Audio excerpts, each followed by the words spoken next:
See, how does worry take root? Worry takes root from your own thoughts or words. There are two things that continuously happen in you. The first is dialogue, and the second is monologue, or what I call inner chatter. You either talk to people outside or you continuously chatter within you. In any case, words and thoughts are the building blocks that make up worry. When you speak to others, what you say is strictly governed by societal rules. You automatically don't use prohibited or politically incorrect words, but what you say inside yourself, no one except you knows. The thoughts that you generate inside constitute your real worries. Khalil Gibran, a Lebanese poet, beautifully says, "You talk when you cease to be at peace with your thoughts."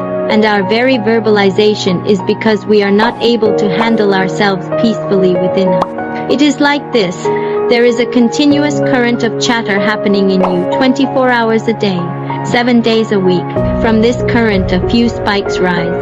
These spikes are what you feel and express as worries. Worries are nothing but spikes in the current of thoughts constantly moving within you. These thoughts are mostly negative. That's the problem. If I ask you to write your life story in a few pages, you will write a few incidents highlighting how and when you struggled. You will not highlight the many joyful incidents that happened in between. The mind is trained to record only negative things.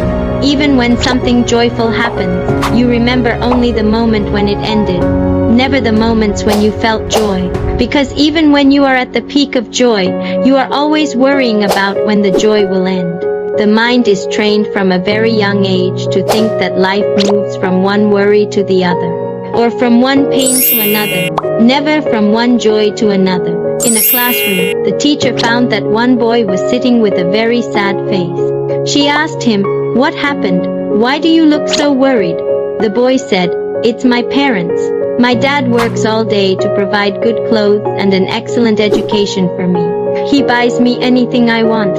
My mother cooks the best food for me and takes care of me from morning until I go to bed." The teacher asked, "Then what is your problem? Why are you worried?"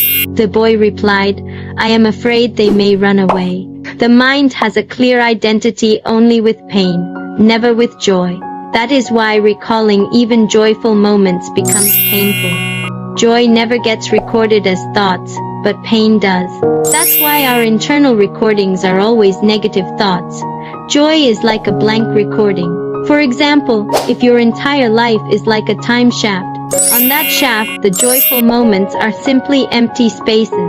There won't be any recording corresponding to it. But the moments of worry and suffering will be clearly recorded as black impressions. On a beautiful white wall, if there is a small black dot, and I ask you what you are able to see, what will you say? You will say you only see the black dot. You will not see the big white space surrounding it. That is how you conclude that your time shaft is only made up of worry and suffering. Bhagavan Nithyananda Paramashivam.